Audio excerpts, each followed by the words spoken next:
Okay, an abrupt interruption. Alright, sorry about the slightly delayed start for part 2 of the election special here on My Lefty. I'm your host Lefty. Very well welcome to everybody on the stream, everybody who joined us in part 1, and if you're new just on part 2, a very warm welcome to you as well. So the exit polls come out. There've been a few results have come in, but we're going to be getting the rest of the results live as they happen and answering some hot questions, getting the responses to the hot seats as well. It's looking like a Labour win, obviously, spoiler alert. Let's just go over live now. Bring the screen up.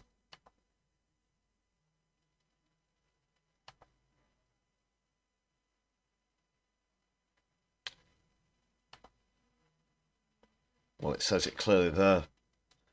A Labour landslide is expected, but also Reform potentially getting 13 seats. That's pretty scary. It's not, you know, a great outcome in many senses. Just hoped that people would turn away from the mainstream parties more than appears that they've done.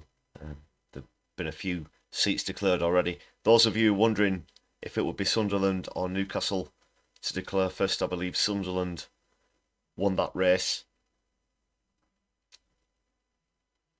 There were a few people speculating the result of that on the last live stream as well. So this looks like a new result in from Swindon South, 16% swing, Conservative to Labour. That's gone to Labour as well. Let's just dip in. Get some volume. The detail. Now, the Prime Minister understands that, and he is an admirable example of how to do the detail. But what is also missing is a narrative. What are we saying, particularly to younger voters? You know, in Swindon, I've got a younger than average demographic. What are we offering to them about owning their own home and having a share in the future of our country? Where's this ambition gone for our country? You know, the Conservative Party is more than just a desiccated management machine. We should be representing with passion the hopes of the next generation. And whilst we have done admirable things on education... Well, they've had 14 years and they've done absolutely nothing. Absolutely nothing. House prices are through the roof. It's so difficult for young people to buy a home. We're in a social housing crisis at the moment. And the Tories have very much been party to that. Can't see Labour being the solution either, though. That is where the Conservative Party wins, and that is what millions of people out there are crying out for. Those people who stayed at home today were telling us just as much as those who switched that they weren't happy with the Conservative Party. We've got to do better, and we've got to accept the judgment of the electorate quickly. And everyone watching will hear, Robert Buckland, tonight, the conviction in your voice and how strongly you feel about where it's gone wrong for your party. You say it's been spectacularly ill-disciplined and ill-judged for colleagues to talk about losing the election before it has... It's mentioned people staying at home there, and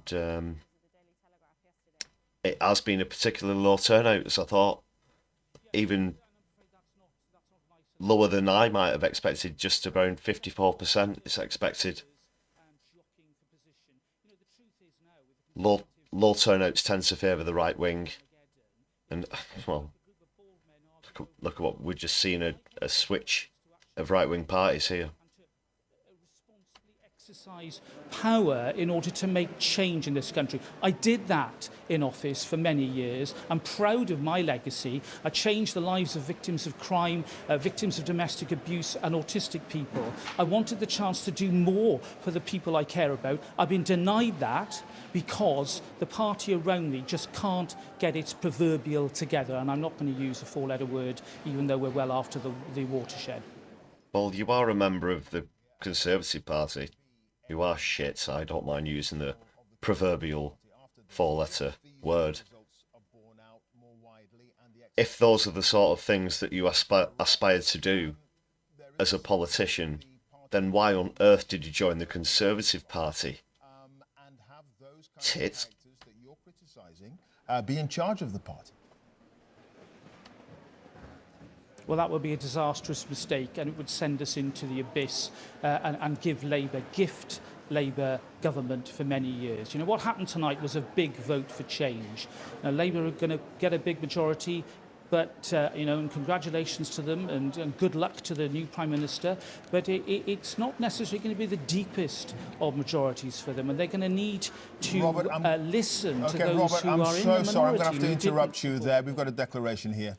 Got a Central declaration. and West Ward is as follows.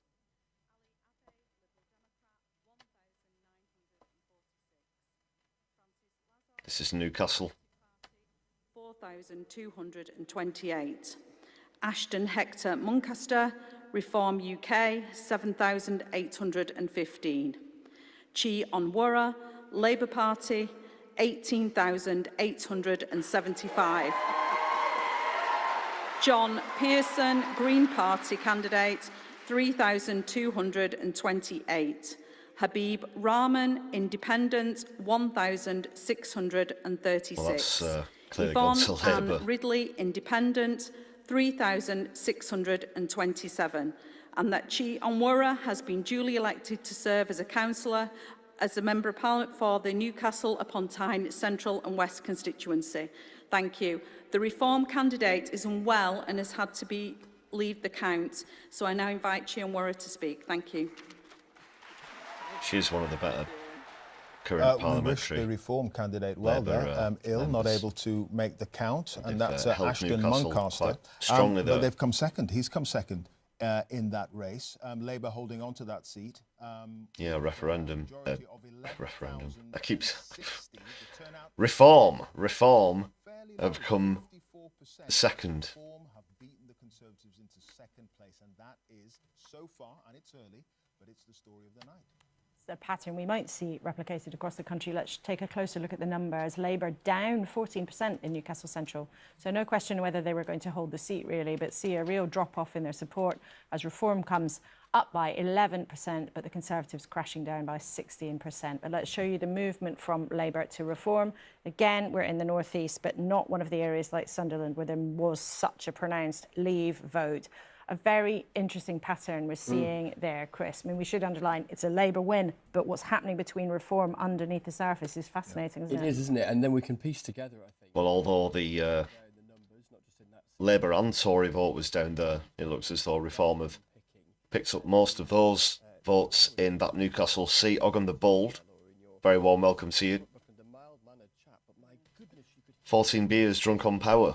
His anger at his own colleagues, not just that article written by Suella Braverman, the former Home Secretary, in the Telegraph just the other day, but sketching out as he sees it what the party needs to avoid in the post-mortem that we're now seeing playing out on our programme tonight. Bald men fighting over a comb, talking about the prospect of the row to come in his own parliamentary party, which he won't be a part of. Really angry, though. Really. Bald men fighting over a comb. Yeah, and as I say, you know, Robert Buckland, for viewers who perhaps don't follow politics as keenly as others may, is not someone who grabs megaphones and shouts loudly into them for the sake of it. He's a mild-mannered, understated chap by normal demeanour. And there you could see just how angry he is, and just how angry he is in particular at his own colleagues, in his view, contributing towards the difficult night for the Conservatives and his own demise. Yeah. All right, Chris, thank you for that. It's going to be an interesting night, clearly, and we've got enough results now and the exit poll. And I don't know about you lot, but I think it's about time we saw the swingometer. Ooh, indeed, yes. And Jeremy Vine has the swingometer in question in Cardiff. Jeremy. Cringe. Massive swinging moves and gestures with his arms now. Look at this crap. Yeah, here we go. Here we go. If the proportion of votes stays the same, then the swing would be 0, and you can see the needle here. And if that were to be the case, then all the red Got seats these stay massive blue, expensive all the blue graphics, seats stay and we'll be blue. damned if we're not going to use them. 0 after tonight. We were listening, weren't we, to Robert Buckland. You can see over here his seat would fall on a 6% swing. There it is, Swindon South, and so it did. But Labour are going beyond that. I could put the half dozen results that we've had into the swingometer and we can measure the actual swing. Not the exit poll now, this is the actual swing. So let's just move it and see what's happening. Before we look, 12.7% is the swing required for a majority of one. If you have 12.7%, Labour have it in every single seat, they get a one-seat majority. Where are they now? Just slightly shy of 11%. So that would have them, if it was 11% swing in every single seat, on an extra 98 seats. So you're thinking to yourself, how come this is an extraordinary night for Labour with what seems to be a fairly modest swing so far? Now, OK, as we get more results, the swing may go up. At the moment, if it's 11%, if you simply paint them in logically, these... There've only been a few results declared so far. Just to remind you, 320 order required, and we just a part of the way there by now. I'm just going to wash the red across the right-hand side of the screen here, and you will see. This is the remarkable thing about Labour's performance, is that where they didn't need a very big swing, for example, in their own already safe seats, they haven't got one. Instead, they've targeted seats they desperately need. Maybe they're in second place to the Conservatives. And it looks like, from our exit poll, predictions only, at 13%, they're taking all the seats. At 14%, they're taking nearly all of them. At 15%, and you know what? We should move it round a bit more. Where does this very targeted Labour swing stop? This is the secret of Labour's victory, if victory it is. This, remember, is our prediction. It's our exit poll. But it shows them, possibly in Romford, Redditch, Herne Bay, getting seats on a swing of 20%. Now, part of what's happening is the targeting of the Labour vote. The other thing is that the Conservatives seem to be hemorrhaging most in places where they're stronger. So for them, it really is a perfect storm. All right, Jeremy, thank you for that. It's interesting, isn't it? You promised a swingometer. It's an absolute swingometer, for a very, very fancy swingometer indeed, ready for 2024. It's not even a real swingometer. Oh, piss off, Cussenberg.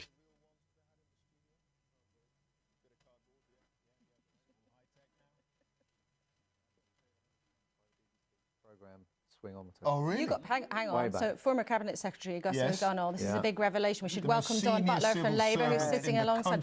You got 170 quid for working on a swingometer. Working with David Butler, we had a calculator and we turned the handle of the calculator, a piece of paper come up, I'd hand it to David Butler and say, the swing is 5.4% and the turnout is up, whatever.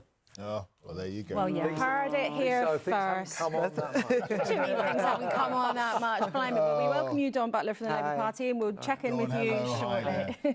Right, we're going to go to Islington.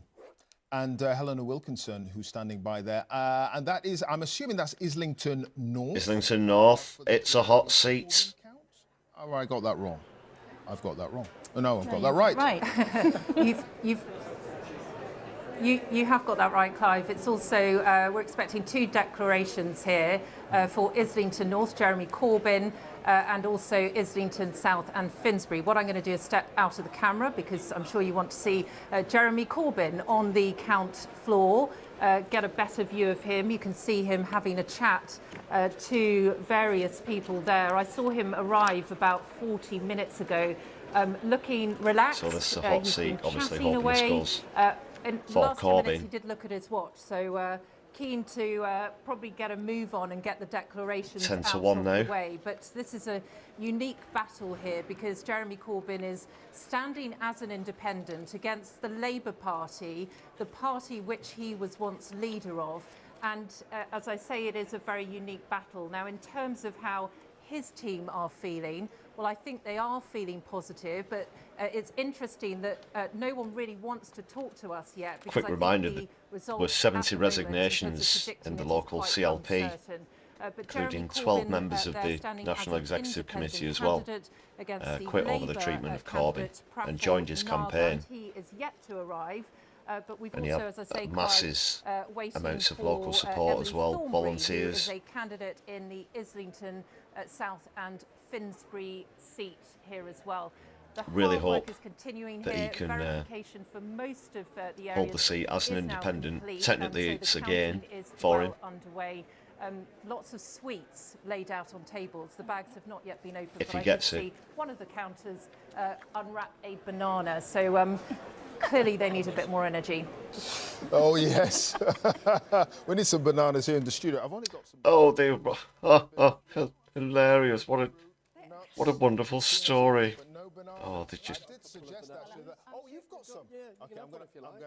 Okay, They will just literally... Right. We need to crack on with the serious business of the evening. You two are enjoying yourselves far too much. I want to take us to our colleague Aleem Maqbool, who is in Rochdale. Good evening to you, Aleem. Now, lots of people... Another hot seat, Rochdale. 2 in a row. Okay, let's see if Galloway can hold this for Workers' Party of Britain. It's not a declaration, they're just... Let's see what they've got to say. Competition from a former journalist, actually, Paul Wall, who's standing there for the Labour Party. So what's your sense of the way it's going tonight? Well, recent polls have shown that it's pretty close. Labour Party members who are looking at a bit of sampling seem a touch more relaxed now than they did at the beginning of the evening, but it is close and extraordinary, given the national picture that you've been talking about over the last few hours, that we are talking about Labour nervousness in seats which are long-time Labour strongholds like Rochdale. But about 2 weeks ago, they actually called for more help canvassing in other seats they considered battleground states. Again, a similar profile where in some cases they won in 2019 by more than 20 points. What do all these places have in common? Well, they have high Muslim populations, and the feeling is that there will be, in a lot of those constituencies, a protest vote against the way Keir Starmer and the Labour Party have handled the Gaza crisis, the fact that they abstained from that. Oh, rightly so. Ceasefire vote. Yeah, rightly so. So, as well as Rochdale, where you rightly say George Galloway's looking... It's the only seat the Workers' Party of Britain hold at the moment. That he won in February. There are other I seats to hope look out that for people later have been today. thinking Some about that in occupation Birmingham, of Labour Palestine Perry Barr, Leicester and the South collective as punishment well, of Gazans when they go to vote as well. As well, and other Lancashire It's yet seats to be in revealed. Blackburn, I mean, they've for only been example.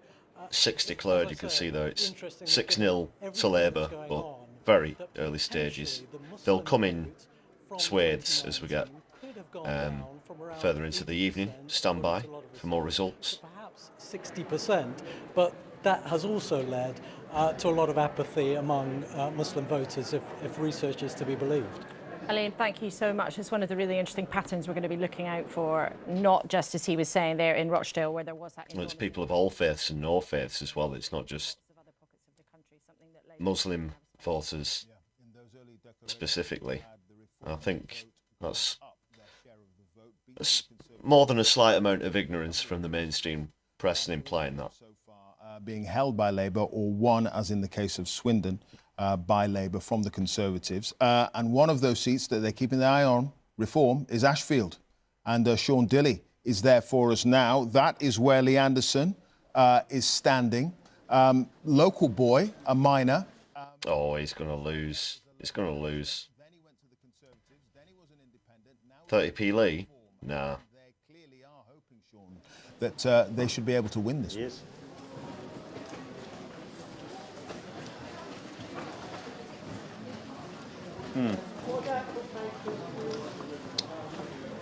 Well, yeah, I mean, Lee Anderson says that in. his views and his politics hasn't changed. He says the party's has. Lee Anderson isn't here yet. In fact, none of the candidates are here. But who are here are the election agents and the people who represent the parties. I'm just going to bring the camera over my shoulder a little bit of behind the scenes here at Ashfield, because some of the counting, it has been rather close.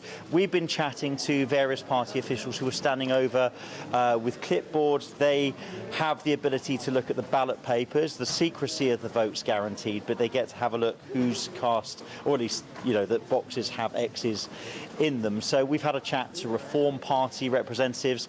They say that it's looking on their number crunching, which they do on their clipboards, to be about a 2 to 3% lead to reform. That's what they reckon. We've spoken to the same people from the Labour Party representing their candidate, Ria Keane, and they say, well, it's too close to call. Well, for want of an old political expression, for some of our older viewers, Mandy Rice-Davis, they would say that, wouldn't they? The big scandal of the night here, though, Clive, is not the price of the coffee. Well, it wouldn't be great to see an increase in support for 30p Lee, of course. So it's sort of a bit of an homage to its... Just how gullible are the people in his constituency, for goodness sake. Keeping their eye on Lee Anderson. And if the vote share that's seen in other constituencies or anything... That's Ashfield. ...to go by, Lee Anderson, though he's not here at the moment, he's certainly going to be encouraged by them. Indeed. Thank you for that, Sean, at the Ashfield count there in Nottinghamshire. Going to be a really interesting result when it comes in. Right, Don Butler, thank you for joining us here. London Labour MP. It looks like your party's heading for an absolute massive majority. If Keir Starmer has such resounding support from the country in the shape of a majority of 170 or so, you're a prominent figure on the left of the party. You've not always been content with how he's handled things. Do you think the left would have a responsibility, basically, to fall in line? Well, that is what's going to happen, Dawn. I think she knows it. You know, and the fact is, we need to look at these results and celebrate these results, first of all. You know, this will be a stonking... I don't think so, Dawn. Come on now. Come on. I'm in politics to serve. You know who Starmer is. You know what he's about. Being in opposition is not fun. When I entered in 2005, I entered in government and I served loyally under Blair, under Brown. And so, you know, I'm a loyal Labour politician who wants to be in government to govern for the people. Well, then what's the point in having moral principles if you're so loyal to a party, no matter what it stands for? Then where does that lead you? Where does that leave you morally, in terms of principle?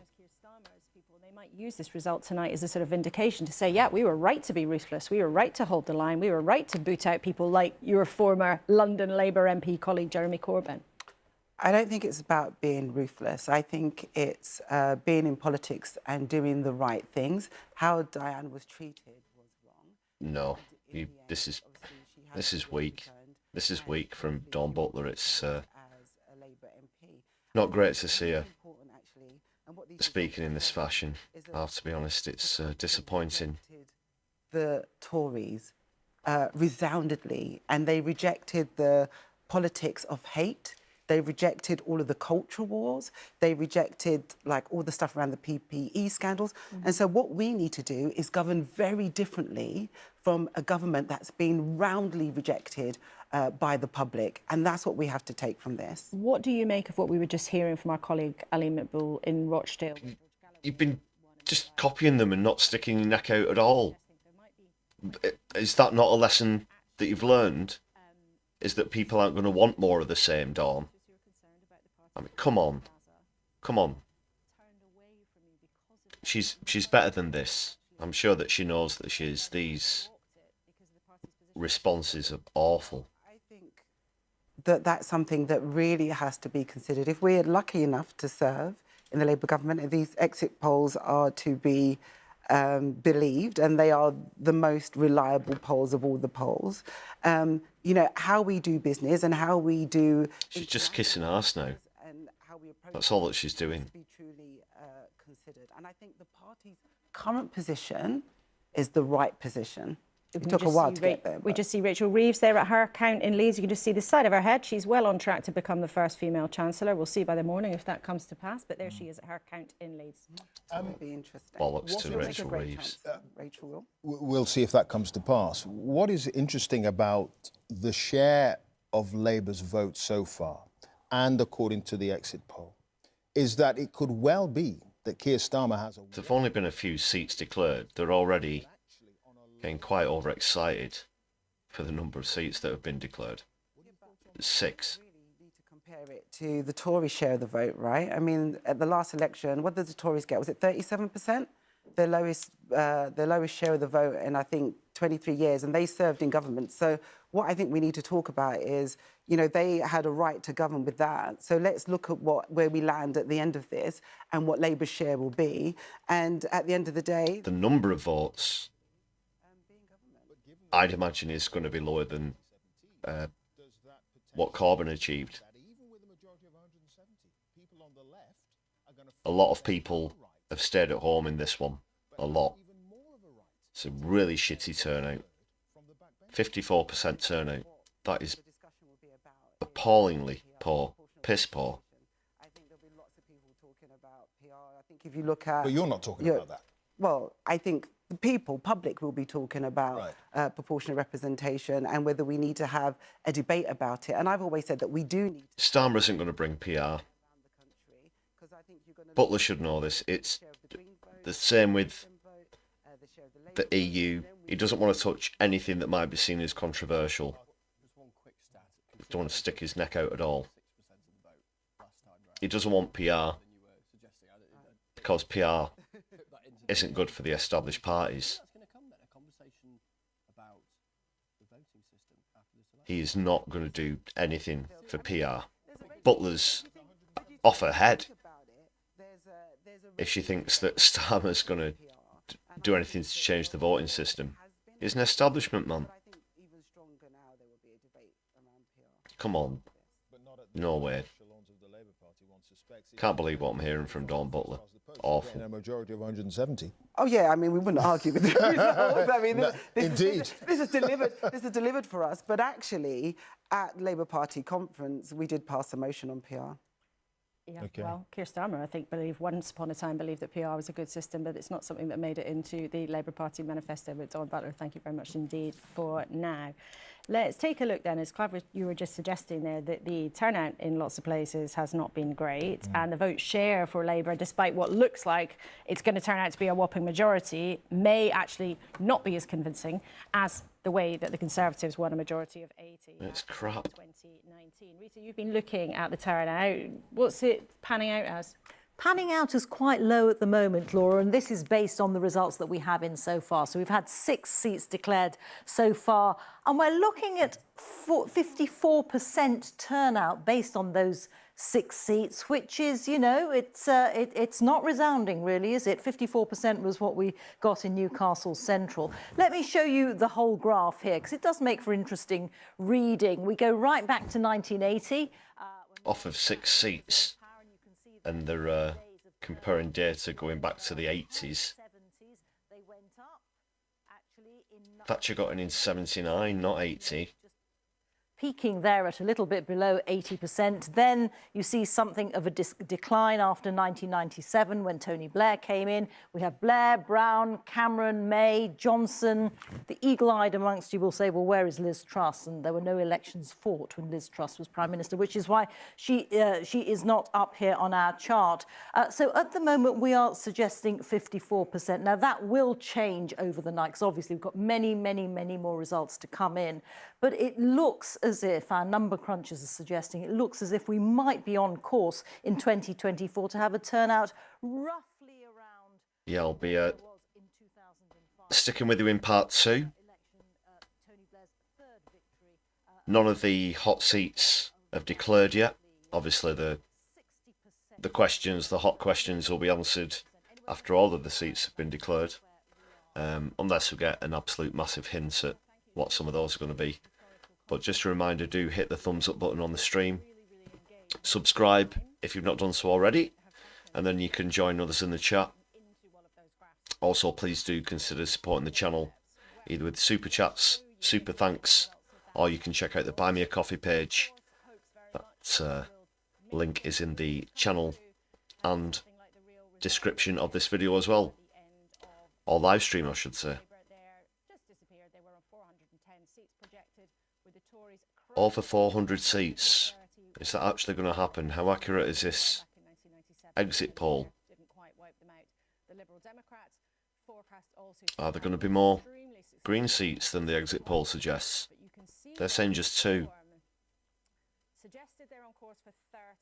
Which is, of course, twice as many as they've got at the moment, but hoping to see more of a gain for the Greens and socialist grassroots parties and independents. The party who's been in control of the Scottish Parliament in Holyrood for some time, they are expecting to slide back, but perhaps not to. I'd imagine we'll start to get bulks of results in quite soonish. 4 seats very reluctantly, but the exit poll suggests that they'll have taken an extra 1. But there you are, the big headline: Keir Starmer on the front of Old Broadcasting House with a projected 410 seats. Indeed. Chris Mason, our political editor, is here. You've got a couple of nuggets. A couple of nuggets. So the Liberal Democrats, just picking up on Laura's reflections there on their numbers, they are wearing broad smiles tonight. They're talking about Davies' dozen, the 12 seats that they are declaring victory in. I won't read them all, but just a couple that catch the eye. Wimbledon in southwest London, Cheadle and Hazel Grove in Greater Manchester, Wokingham, formerly the seat of John Redwood. And they also think they may well have won in Tunbridge Wells in Kent. So it does look like, as predicted, the Lib Dems might make some very significant gains. I said perhaps 3-4 times as many seats as they currently have. They have exceeded that according to the exit poll. Election, but just a sense there of the geography of where the Lib Dems are feeling confident. Of course, we await actual results in all of those. And of course, also the Lib Dems, they're coming up with Davies' dozen. So congratulations to them. That's also part of, you know, people who lent the vote to the Tories not moving over to Labour. But fortunately, not as many have gone to Reform as they were trying to puff the chests out about. They're not going to be the second biggest party in Parliament. Had any hint from Labour HQ of nervousness about some of their seats, even perhaps going to Reform? Because I've been hearing a little bit of that tonight. Absolutely, keeping an eye on some seats in South Yorkshire, for instance, and elsewhere. So, yeah, and of course, both of those things could be true, couldn't they? But let's see. And one other little nugget just before we moved on. Our BBC colleagues on the ground in Basildon and Billericay, where the Conservative Party chairman, Richard Holden, did one of the quickest chicken runs you've ever seen in your life, stampeding to try to find himself a safe seat. But our colleagues there on the ground are suggesting that Richard Holden, who as Conservative chair theoretically should be in charge of this campaign, but he may well end up actually losing his seat. So we'll bring you more news from there as we hear. But that would be well, what a crying shame. Conservative Party to lose to Labour. It's all happening. It's all happening. But what's happening with the person, it seems as if, will be becoming the Prime Minister, Sir Keir Starmer. His seat, of course, Holborn and St Pancras in North London, and Fiona Bruce is there. What are you hearing, Fiona? Well, no nervousness here about losing his seat, I have to say. I mean, the counting is taking place now. They've got twice the number of counters here that they had last time around. Obviously, this is a very big night for Holborn and St Pancras. Let me just show you. So there you've got the ranks of desks, people counting. There's actually 2 constituencies being counted here. Holborn and St Pancras, which is Keir Starmer's. Then Hampstead and Highgate, which is a new constituency because the boundaries have been withdrawn. So Hot seats and all hot seats, Holborn and St Pancras. Keir Starmer's due to arrive Come on, here, Andrew Feinstein. we think Come on. about 2:30, and we think that's when we'll get the result. We're all waiting for his moment when he comes out. Just thought I'd show you a little bit behind the scenes what it's like while you're waiting for the man who we think is likely to be Prime Minister turning up. Here we are with my colleagues. As you can see, it's a very glamorous setup, and there's a lot of crisps and that kind of thing to fuel everyone keeping on going.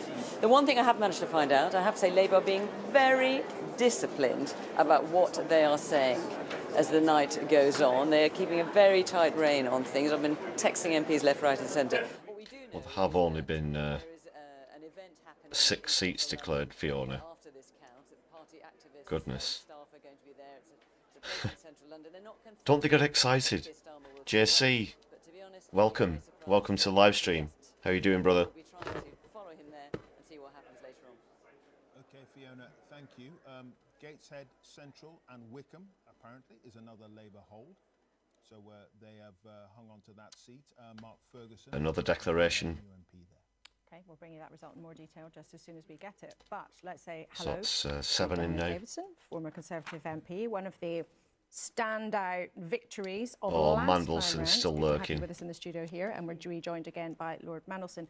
Diana, when you look Christ. at the kinds of results that we are expecting, this absolute historic crash for the Conservative Party, such a stark difference to when you were elected.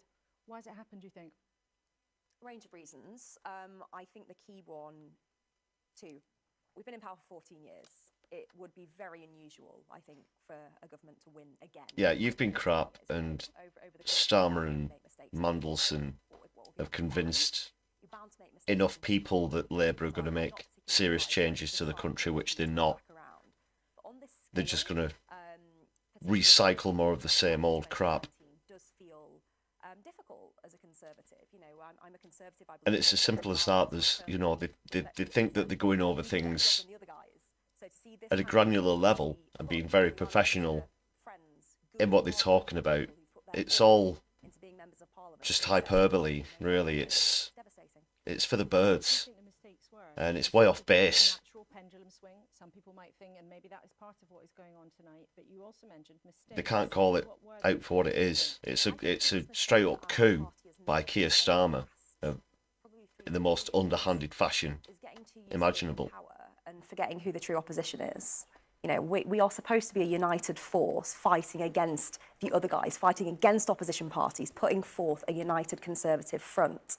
And I think we lost sight of that over the past few years and have found so many factions within our own that the infighting has begun. And we've been, frankly, airing a lot of our dirty linen in public in a way that I don't think is dignified for any party. And I think that's what's led to... It's because of the way you've run the country, which is into the ground, into the dirt. It's as simple as that. It's as simple as that. It's not about... Do you think the average person on the street pays real attention to the panicky infighting in the Tory party? I sure as shit don't. Really? No. They look at the spending power of what's in their pocket. They look at the opportunities available to them. They look at the costs of products versus what they actually have in terms of wages. How far that goes. They also look at all of the corruption and the scandals, whether it's the, you know, the PPE, all of the things that happened in COVID, with the cronyism, with the contracts, the amount of Tory MPs that have had to stand down for very, very nefarious reasons, some of them involving absolutely awful crimes that just seems to get swept under the carpet as well. It's absolutely nothing to do with factionalism within the Conservative Party. For goodness sake, wake up and smell the coffee, woman. The fact that they're trying to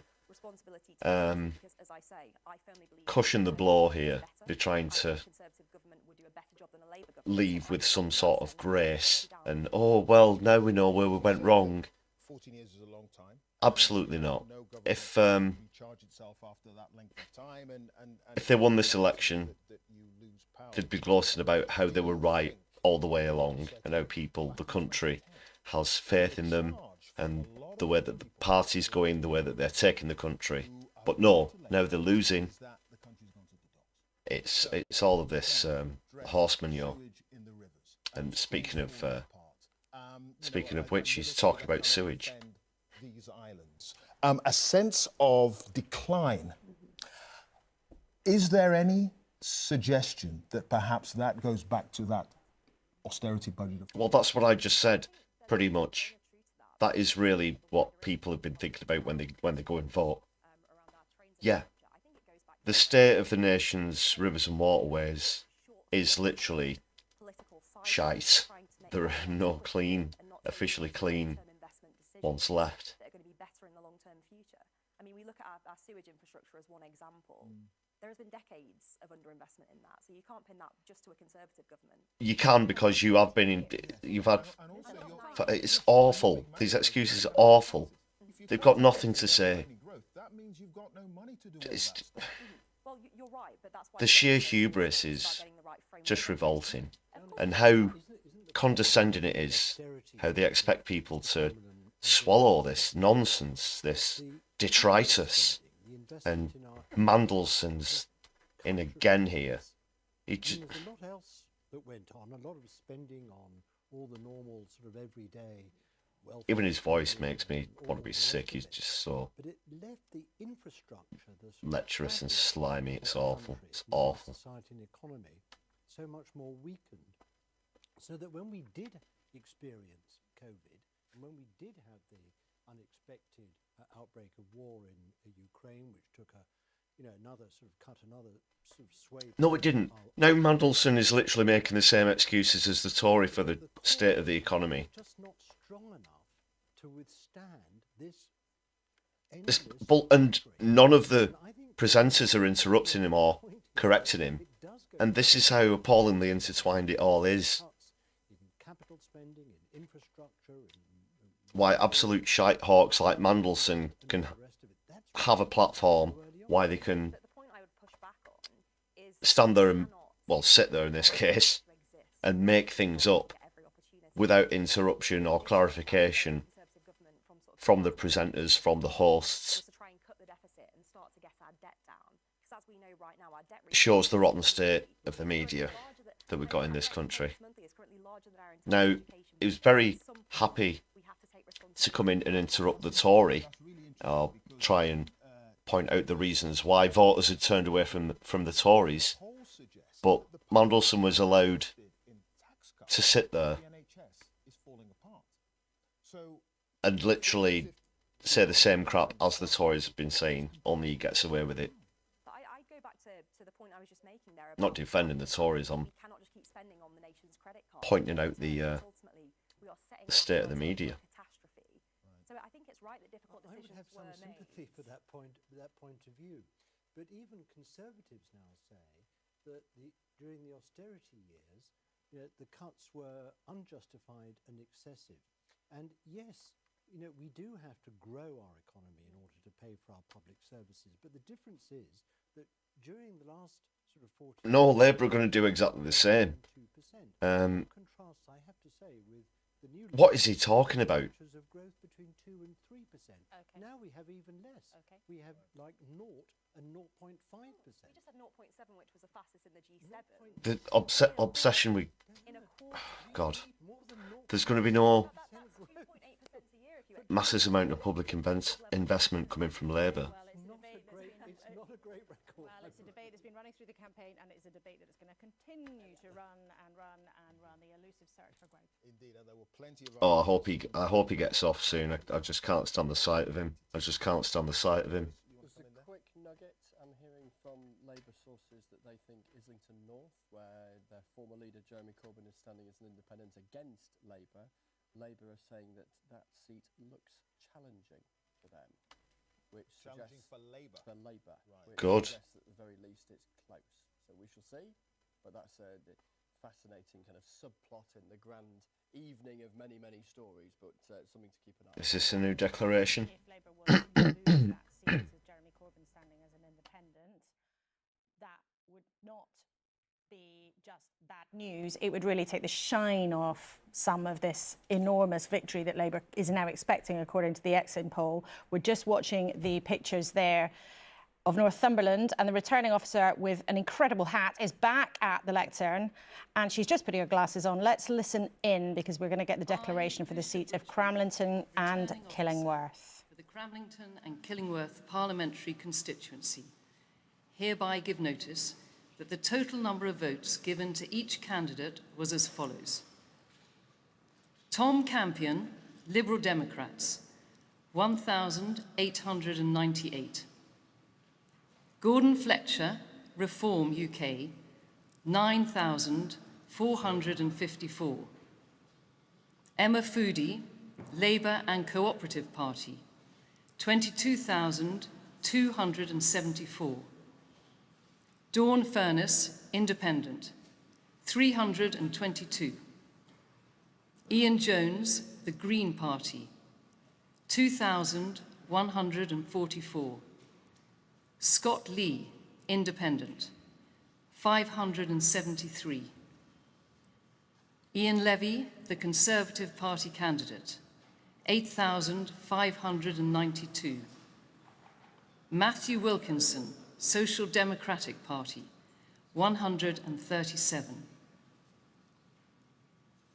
And that Emma Foodie is duly elected as the Member of Parliament for the Cramlington and Killingworth constituency. Well, Labour wins that constituency, Cramlington and Killingworth. Our supporters cheering there, a beaming smile from the Labour candidate. Like lots of parts of the country, most seats, in fact, they're affected by changes to the boundaries, which means some seats have got new names.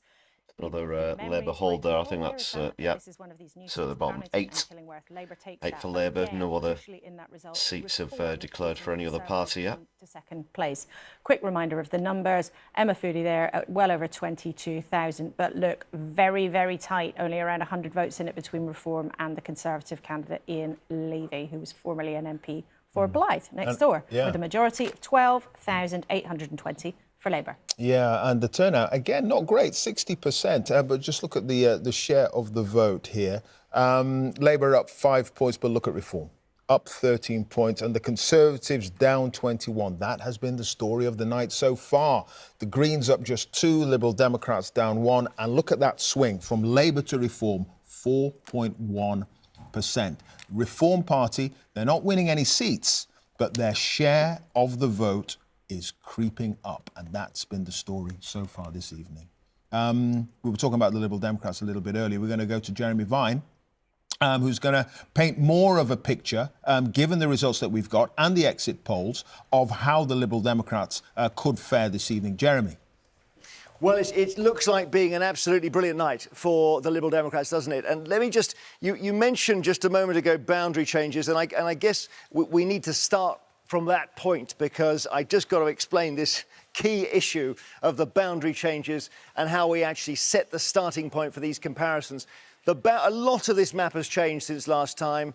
In order to make comparisons... Well, that's been the Tories' attempt to move the goalposts, as it were. And on that basis, the Lib Dems are defending just 8 seats, basically, from the last election. Just 8. But this was their target list. So let's what a terrible voting system we have. I'm sure we can all agree on that. The narrowest Conservative win on the list: North East 5, Wimbledon, Sheffield, Hallam, Nick Clegg's old seat, South Cambridgeshire, Cheltenham, etc. So there's 50 seats on this board here, all won by other parties. Carshalton the easiest for the Lib Dems to take. And we'll look now at what we think under the exit poll will happen. And once again, underline, this is just a projection. So have a look at that. That's why I say a great night for the Lib Dems, great day for all those water sports Ed Davey was doing in the campaign.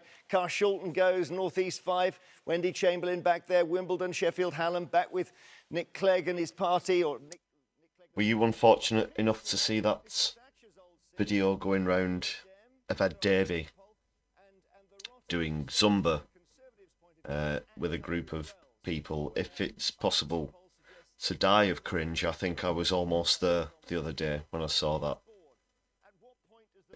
It was shocking. It was shocking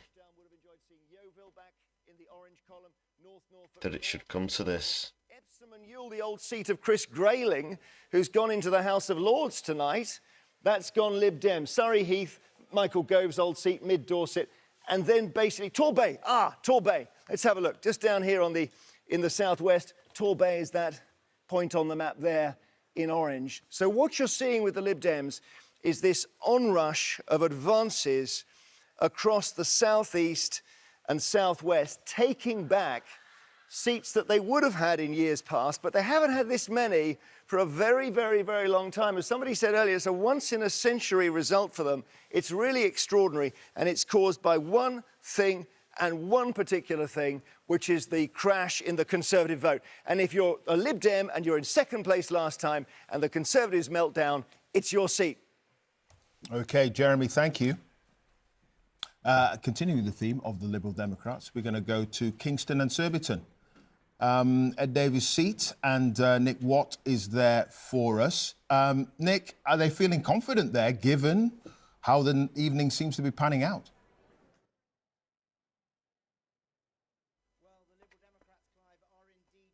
Davey will win his seat, I'm sure about that, despite the Zumba. We now believe they are saying that they've won 47 seats, and that would beat the 1997 result, which was obviously their big breakthrough. And they're saying tonight this is an astonishing night for the Liberal Democrats. One seat they're claiming to have won is Tunbridge Wells.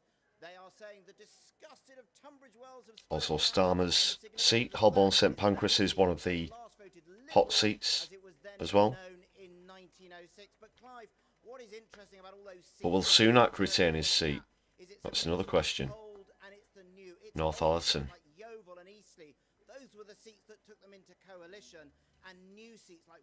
So if he's arrived, that might imply that they might be getting a result there in Ed Davies' seat.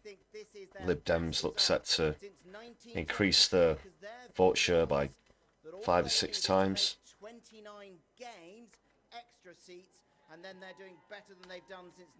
Did think they'd make some significant gains. That's turned out to be true. All right, Nick, thank you for that. Just pictures of Ed Davey there looking pretty chipper. It's cock a hoop. It has to be said. Let's talk to Chris, who's with us. That strategy, Chris, of trying to get headlines, of trying to get at least the public seeing what the Liberal Democrats had to offer, it does look as if, possibly, according to the exit poll, that might have actually worked. And we were hearing that from Daisy Cooper a little bit so I think that there's 2 elements to the Lib Dem strategy that are interesting. There's the very visual one. I was stood on a windy hill in a field in Hazel Grove about 10 days ago as Ed Davey was painting a bit of pottery with a big... The rate of results coming in is still rather slow, just a few in so far in dribs and drabs. I think there will be somewhat of a deluge soon, as we're just coming up towards 1:30 in the morning now. Thanks a lot for being here on My Left Eye, with me, Lefty, on this general election 2024 live results stream. Please do hit the thumbs up button and also the notification bell. If you're not subscribed, please do so, and you can join other people in the chat as well. You might also like to consider supporting the channel with a membership. You can also give memberships to other people who are watching the stream for just 99p, and check out the perks on that one. And please do hit super thanks as well if you're watching back on a replay. In other words, focus ruthlessly geographically on places where they can assemble enough voters. I wonder what the first hot seat will be to declare tonight. What could it be? There seem to be some murmurings about Islington North, so perhaps that'll be the first one. That's white hot, that seat, absolutely. If Jeremy Corbyn wins that as an independent, that's going to be some great recompense for the overall result, but also a real big middle finger to Keir Starmer from Corbyn as well. The Lib Dems used to try to face both ways, really. I'd be lying if I said I wouldn't get a great deal of satisfaction out of that result. They've recently ruthlessly put their money and their resources and their political efforts into going after the Tories. I mean, Ed Davey was even sort of trying to say during the campaign they were the real left-wing alternative compared to the Labour Party. And indeed, some of their policies, like spending loads more on social care, raising taxes to spend more on health. Well, by definition, the Liberal Democrats can't be right-wing. They're the Liberal Democrats. Shifted its attention to being just that, and tried to, in so doing, cleanse them as they might see it and others might see it, given the hammering that they took in 2015 following their time in coalition. It's nearly a decade on from that, and and they were in the doldrums for years and years and years until it would appear tonight. And stepping aside in some of those seats that they're not really going to win. Well, I mean, what's interesting here, because you often have a conversation, there's been a bit of a conversation the last couple of years around all of this about, talk of deals and all that kind of stuff. The nature of the political geography of the UK, and in particular England, has tended to be that where the Liberal Democrats are competitive, i.e. can win seats, Labour are a million miles behind, and vice versa. So, yes, it looks like there could be evidence of people voting effectively voting anti-Conservative tonight, but the parties haven't really necessarily had to coordinate that in any sense. They can allow an electorate to come to its own conclusion I'm gonna based bring on up the spectrum phathology, here if you just to like, of show each individual area. I can't believe I'm I've used that talking big about word at 1:30 in the morning. But, you know, why Liberal not? Democrats is the real right? left-wing Totally. alternative. Yeah, exactly. You can work it out and work don't out think where so. their vote can be Exactly. used most efficiently. Exactly. All right, Chris, thanks for that. Well, let's go to This is where they sit. Leeds West and Pudsey and speak to Rachel Reeves, who is the Shadow Chancellor, as things stand, who for some time has had high hopes Right of there, becoming on the the first right. female Chancellor. Thanks very much indeed for joining us. Do you think Slightly you're going to be further Chancellor tomorrow to afternoon? the left than Labour. But Well, that still would be Keir's right-wing. decision, but if the results unfold And in the right-wing way that the exit authoritarian. polls suggest, this will Not be an even historic libertarian. victory for the Labour Party. closer to libertarian than And the Keir Labour Starmer's Party. leadership, turning around the Labour Party, putting it back in the service of working people, Oh, has put us Reeves in is this at it position already. now where we are in touching distance dear. of forming the next government. I very much hope to play my full part in that. Why do you think the results are panning out the way they have? We've heard a lot in the studio already tonight about voters' unhappiness with the Tories over the last few years. Perhaps less optimism about the message that you put out there. Which was it, do you think? People are crying out for change. That's the message that I heard loud and clear during the course of this election. You know, after 14 No. years of chaos, division and decline, They're not going to get 5 change, prime Rachel, ministers, even 7 if they do want it. Just you saying change is just a change in name and faces. We're going to have to put up with her nasally whinings for the next 5 years and the same excuses that we've had from the likes of Suella Braverman and Priti Patel. She's an absolute doss house. Wondergupta, welcome to the chat. Hope you're doing well. So you were just thinking we definitely are going to get a lot more of the nasally robot duo, Starmer and Reeves together on. Yeah, I can't. Oh, it's going to be an awful drone. Definitely.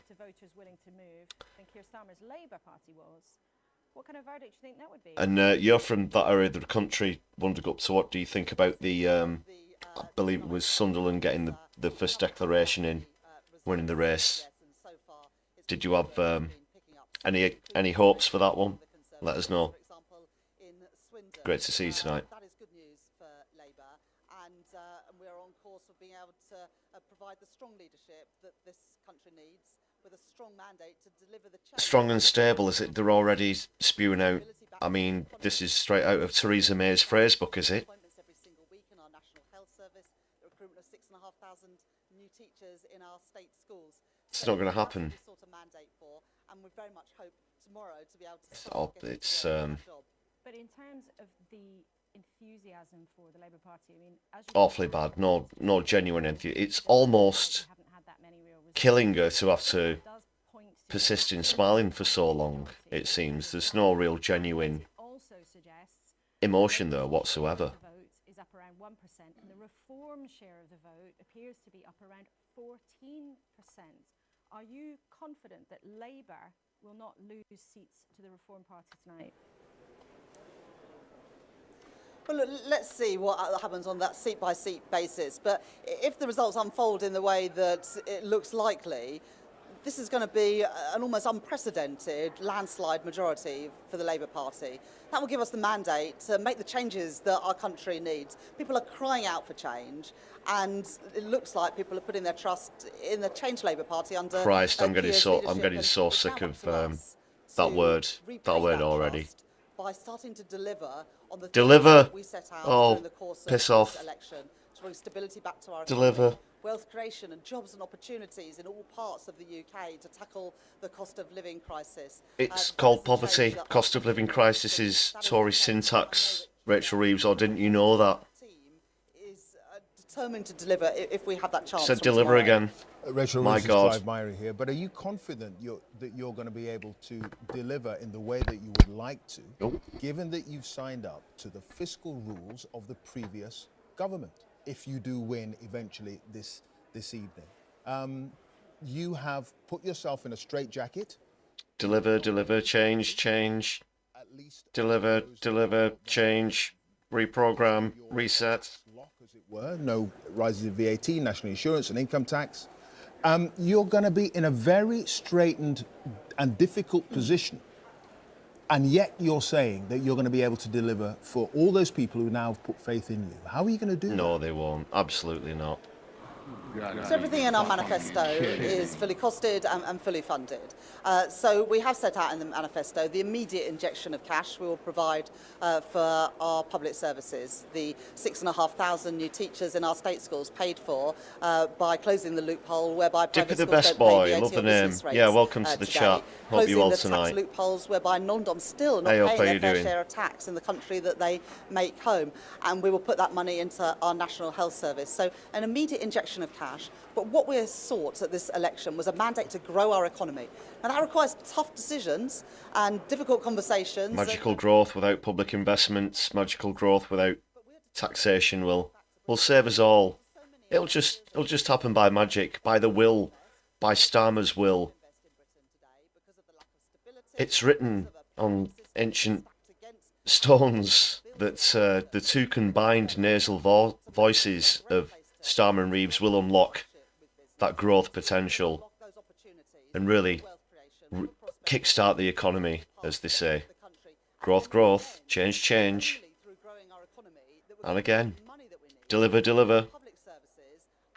Also to start improving living standards for ordinary working people and pensioners as well. So that's the mandate we sought at this election, to grow the economy, and that's the work that I intend to crack on with if I have that chance as Chancellor as part of a Labour government. Yeah, Tony Blair and Gordon Brown, they locked themselves into Kenneth Clarke's fiscal rules back in 1997 within 2 years, and they had a growing economy. Within 2 years, they raised national insurance. You're going to have to put up taxes, aren't you? Well, that's not true. National insurance Well, national insurance isn't a tax per se, sort of. But, well, it is tax, national insurance tax, but... Anyway, she's going to dodge this question like a bullet, really. They don't want to get into having to stick the necks out. Other countries have managed to grow their economy and as a result had money to invest in their public services whilst also keeping taxes down. The failure to grow the economy in Britain is a real dereliction of duty of the Conservative government that is on its way out. We're going to turn that around with a plan to bring stability to our economy, investment to our economy, and then reform of things like the planning system that has held back investment, held back building in Britain for far too long, and we're going to do something about that. That's what we sought a mandate for in this election, and that is the work that's going to start tomorrow. Okay, Rachel Reeves, thank you very much. Yeah, I wonder up to Sunderland have won that race quite a few times in the past, I know. And that reform vote is scary. Apparently, at the moment, obviously no seats have been declared for them, but in the ones that have been declared, they've been pushing, vying for third and second place quite strongly so far. That is worrying. I genuinely worry about the general gullibility of the British electorate, I do have to say. The people who sit at home and choose not to vote, and that's how they reject the main parties, really should use the vote more positively. That doesn't seem to have happened, with only a 54% turnout so far, very, very low. 200 plus, and it's the change in the vote share that's always so interesting, isn't it? Because the Lib Dems have put on 10% since 2019, the Conservatives right down on 22%, and the Reform Party actually coming in on an increase of 11%. And you can see here the swing from Conservative to Liberal Democrat is 16%. So that is the Liberal Democrats' first gain of the night, their first seat of the night, Harrogate and Knaresborough for Sir Ed Davies, Liberal Democrats. Laura Clive. Thank you, Rita. Wow, let's go to another big seat where some people have been predicting, expecting or speculating about a big headline. We're going to go to our colleague Ross Atkins, who is in Norfolk, southwest Norfolk to be more precise. The seat who has been held by somebody all of us got very familiar with not so long ago, Liz Truss, her ill-fated time in Downing Street. But of course, before that, she'd been a cabinet minister for many years. But Ross Atkins, what is the mood at the count there? There's been suggestions that her seat might be in danger. Does it feel like that on the ground? I'd be I guess I'll be okay with seeing Truss go. Evening, Clive. Well, as you can probably hear, there's a hive of activity behind me here in the Lynn Sport Leisure Centre in King's Lynn. We've actually got two Obviously, camps going on for Northwest Greens, Norfolk Socialist, and Independents, Southwest grassroots Norfolk. parties Southwest Norfolk win being seats. There are a Liz few Truss's exceptions where I wouldn't mind she's one of Labour the winning. several Clacton, candidates which is one of the standing for hot election, seats on the channel, and there's no is one of sense them. that this is something which is a done deal. Talking to a number of people involved in the different parties who are watching the vote count going on, they're all noting that reform seems to be I will performing go over the hot seats well, again quickly, or above just to remind you. None of them are declared yet, so we don't know the results. But that could be I part think of a Islington North complex electoral equation for Liz Truss, because she's under pressure from a number of directions, from the Labour candidate, from reform, but also from BBC have got a live feed in the corner there of Wakefield. That's 30p Lee Anderson's seats. They are now consciously targeting be going over there soon. What's the other one? Tory Ealing. voters. So we'll have to see how many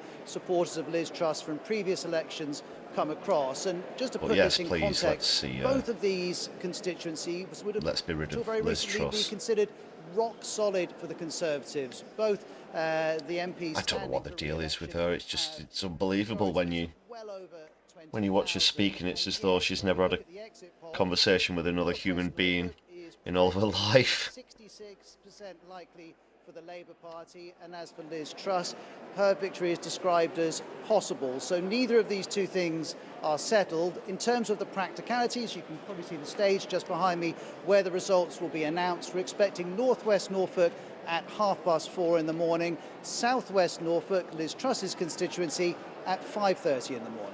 Okay, Ross, thank you very much indeed. And we're going to stay out and about around the country because there is so much going on. But Chris, very briefly to you, some news expected to be another headline of the night. The Liberal Democrats think they're taking a cabinet scalp. They think that they're going to win in Chichester, in Sussex, and beat Gillian Keegan, the Education Secretary. Here's a quote from a spokesperson: "School's out for summer, autumn, winter and spring for Gillian Keegan," which gives you some sense of their confidence, the Liberal Democrats' confidence that they are going to beat a cabinet minister in the coming hours. And that would be huge. She's got a majority of 19,000. So the Lib Dems very confident if they're actually Well, saying... yeah, how many members of the Tory front bench will go?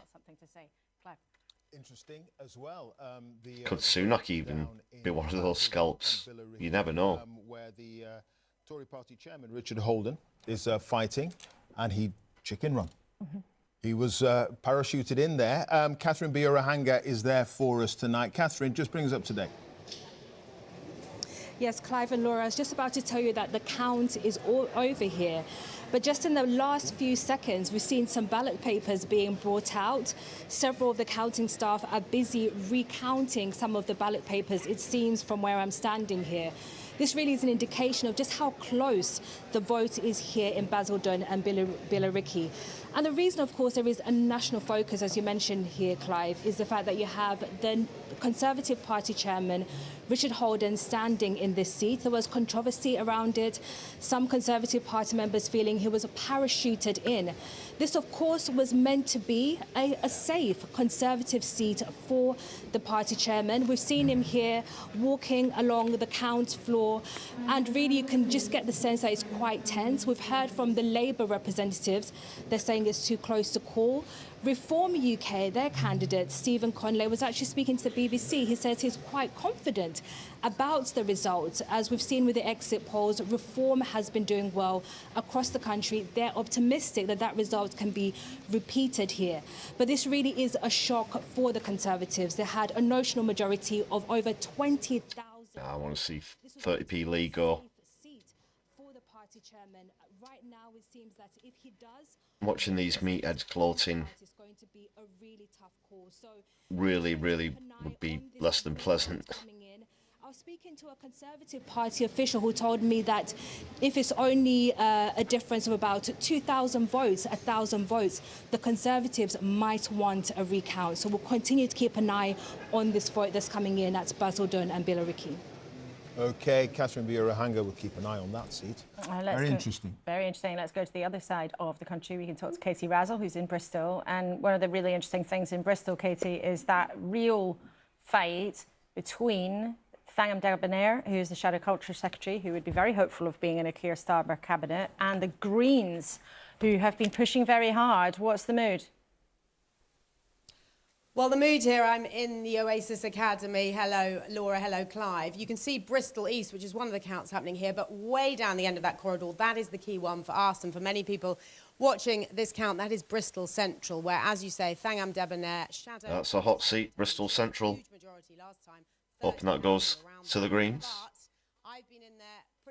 It's also on the 5 expected seats. I'm predicting that they'll get at least 5. And I have to say there is only one set of party representatives in that room looking happy, looking confident, and that is not the party predicted to win a landslide at this election. It is, of course, the Green Party. They are using very sober language still. Carla Denyer, the co-leader, is about to arrive here, and they're talking in very sober terms, just saying they're optimistic and it was great on the doorstep. But someone from one of the smaller parties who's been in that room for a long time told me she thinks the Greens are storming it in Bristol Central, and it certainly looked that way to me when I was in there. Of course, it's early days. We're not going to find out till 3:15. Well, it's a low turnout. At the last election, they got just one seat with well over 900,000 votes. Will they break the 1 million vote barrier? Will they win the 5 seats? Actually, I'll just quickly go over and remind you. We'll come back to this in a second. So the 5 seats that I'm predicting the Greens will win, hopefully, at least, are Brighton, Bristol Central, Birkenhead, North Hereford, and Waveney Valley. Will this surprise us all? Will this surprise me with a few others? Some of those are also on the hot seats list, ones to watch, and you can see that Bristol Central is one of them, also Birkenhead.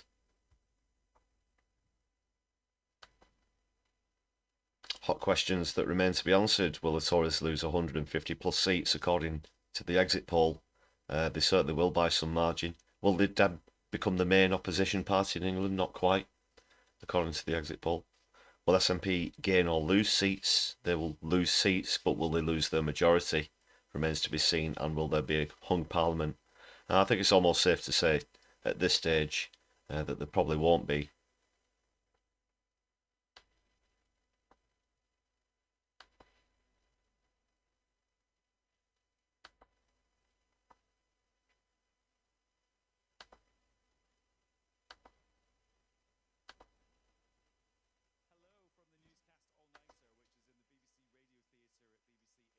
But we've turned it into a giant living room and filled it with politics and podcast fans who've been watching tonight's election results as they come in on this absolutely massive television and these very comfy sofas which we've had installed. Let's see how people are feeling. We're joined by David and Annabelle. Hello. Hello there. Hi. And Adam. Hello. Hello. 2 Adams are better than 1. Right, so how do you feel about things so far? Yeah, really interesting. Yeah, personally very pleased. Because? In particular because of the swing in Eastleigh, which is where we're from, in Hampshire. So really keen to see Lib Dem take that back. Okay. How about you? Family agreement? Yes, definitely. Very pleased about. What is this place? It's not... Probably, but scared. Is this where one of the results is going to be announced, or it's just some... Looks like reform's going to get... strange room full of Lib Dem supporters? Why would that be such a bad thing? I just don't agree with a lot of their policies. I think they're quite scary as a party. Well, that's slightly awkward because, Adam, you're a supporter of reform. Oh, well. Yeah, it's a little bit awkward. Yeah. Yeah. How do you feel then? I mean, the story of the night is... Well, that's not awkward. The number of seats that reform end up getting, but I think the thing that's really struck me is just those amazing second places they've been getting in the seats that we've seen so far. There's only been there's been less than 10 is obviously declared. If you get second all night, you're not actually going to get any seats. But I think Reform will be very pleased, the leadership will be very pleased with how it's gone. And I mean, they said from the start, even just 1 seat would be amazing. And so I think that overall they'll be very pleased with seeing 13 come up. And I think it really gives, given how much proportion of the vote they have, maybe it's not reflected in the seat count, but they will be really pleased being government and really have a mandate from the people. I mean, Reform is often talked about as a kind of one-man band, the one man being Nigel Farage. Do you think there are 12 other good quality... Is it just me, or is the person interviewing him like Mark Zuckerberg with a fake moustache? I mean, I think everyone is, you follow the party line. And I think the politics of the party, they're addressing the concerns people actually have. I think the issues people see Conservatives, and Conservatives fumble the bag, really. No, they just, it's just pure xenophobic trash in Reform. There's nothing else to it. I don't see change. That's what you get with the likes of Farage and Tice. Lib Dems, just absolute dog whistling crap. Seems pretty pleased about the Lib Dems. There's nothing about a lot of attention tonight on the representing the common people. He banks at Coots. That's the same bank as the fucking king. You think he's going to represent working class people? Let's get out of town. I think it's going to be a good thing. I'm voting tactically, or have voted tactically in my constituency. But yeah, going those numbers, back to but before the bad times. Just vote for who you want to win. It's tactical voting. Shit show. The obvious alternative to the Tory situation in our constituency, and to be honest, people have just had enough. So many lies, so many things going wrong. The economy wrecked. It's been awful. Right, thank you very much, you three. I hope it's not too awkward now sitting next to each other for the next 12 hours. Recorded for each candidate at the said election is as follows. Peter Gibson, Conservative Party candidate, 14,323. Laura McAvoy. What's this? Labour Party, 16,621. Matthew Snedker, Green Party, 2,847. Simon Thorley, Liberal Democrats, 1,735. Looks much closer. Michael Walker, Reform UK, 6,852. I've got to deal with the rejected ballot papers. 121 ballot papers were rejected. There were no rejections for want of an official mark. There were 21 rejections for voting for more than one candidate. Okay, so Labour have taken the seat of Darlington from the Conservatives. They took it in 2019. And it is Lola McAvoy who's taken it there from the GMB Union rep. 16,621. The Conservatives in second place. Michael Walker for Reform UK in third place. The turnout, again, disappointing, 60%, but the majority, 2,298. So Labour taking back Darlington from the Conservatives with that majority of 2,298. So the headline in Darlington, a seat that turned blue in 2019 has turned red again. But let's look at the numbers in more detail. You can see there what happened to the Conservative share, crashing by 16%. Labour barely going up at all, hardly noticeable, 0.3%. And the Reform Party up by 13%. Now, Reform didn't do enough to beat the Tories into second place, as we've seen in some other seats tonight. But if Reform hadn't been around, then the Tories would have held it on those numbers. Let's look at the swing from Tories to Labour. Just 0.3%. So Darlington is once again in Labour hands. Part of the country that's not the swing, that's their critics would say Labour's take for granted that they lost in 2019. Increase. Back in Labour hands tonight. Yeah, Labour are winning seats. There's no question about that. And the exit poll projection was for a majority of 170 seats, a majority. So they are doing well. That is the story. But Reform and their percentage share is also part of the mix this evening. And one of those seats that Labour have taken this evening is from the Conservatives is Stroud. And Rita has been drilling down into the numbers a little bit more on that. I have indeed, Clive. I can show you how this was done. So Stroud in the Cotswolds in Gloucestershire, a Labour gain from the Conservatives. Now, this was a top Labour target. It was number 14 on their list, and it's quite a bellwether seat. It was Labour during the days of Tony. Well, now it's a bell end seat, so there you go. Although it was before and it remains so. It's just now it's a red one instead of a blue one. 1,400 plus. And look, turnout 71%. Now it's high in Stroud. People have really come out to cast their vote here. Take a look at the vote share. Labour up by 5%. The Conservatives right down 20% of their vote lost since 2019. Reform up 10%, so another strong performance there by Reform. And the swing here from the Conservatives to Labour is 12%. Now, Labour only needed 2% to take Stroud, so they've done it with bells on, really. Laura. All right, thank you, Rita. We should just bring you the Nuneaton result. Classic bellwether seat here. Tory under the Thatcher and Labour under Blair. Well, Labour have taken it from the Conservatives. That Nuneaton seat there. A nursery manager, Jodie Gosling, 15,216 votes, beating government whip, and on the Tory right, Marcus Jones, 11,737. Right, the results seem to be coming in the turnout, again, a lot thicker and faster at the moment. I am going to be taking a break very shortly, but we should start to be seeing things taking shape when I return in part 3. Seats where Rishi Sunak has been out on the stump himself, it didn't save them in that particular seat, not in Nuneaton, which, as Clive said, is one of those absolute classic seats around the country that tends to vote with the prevailing wind of the nation. So let's look at the numbers in a bit more detail. You can see again, look, Labour up 5%, which is significant but not overwhelming. The Tories crashing by 32%. That is falling off a cliff. What does it mean for the swing? Tory to Labour, 19%. So a very, very significant swing there in Nuneaton, which is exactly the kind of seat where Labour had to be making significant progress. Signs so far tonight showing that that is absolutely what they're doing.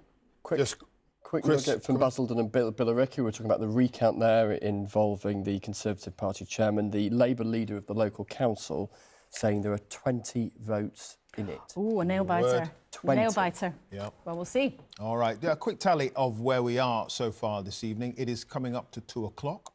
In the morning, Labour are on 13 seats, up 4. The Conservatives have a single seat, and they're down 5. The Liberal Democrats up 1 with 1 seat.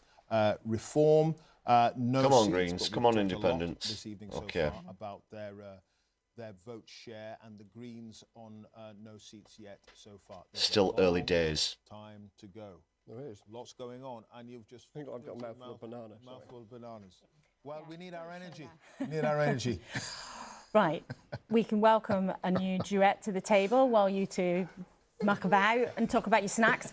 Joining us is Dame Margaret Hodge, long-term Labour politician now on her way to the House of Lords. Yes, indeed. We understand. And Lee Kane, who was Boris Johnson's Director of Communications. Ass and one kissing. of the people Oh, who indeed. Oh, was yes. part of the 2019 campaign that turned the red to blue. And now tonight it seems that you are seeing the blue being Right, so I'll turned be back to red posting again. a And link what has to happened that has part smashed to 3 bits that very group of shortly. I'm going to voters, take that a victory that you bit were of a part putting break together in 2019? for now.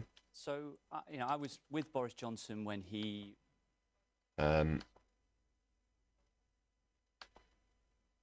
Thanks, guys, for joining me so far. Whether you're watching live or on a replay.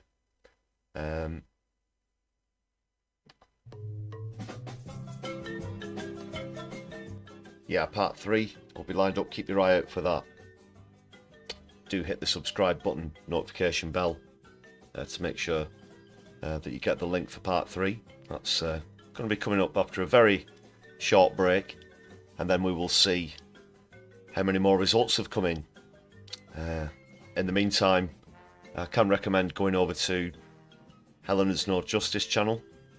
If you're not already familiar with that, please do check out their content. Great stuff. Margaret Hodge just came in on the commentary there. You can see her on the left of this little layout as well. Alright, yeah, I need to get a fresh brew and also grab some latest supper as we get into the early hours, and I'll be back with you very shortly. Take care, everyone. I will see you in just a short while.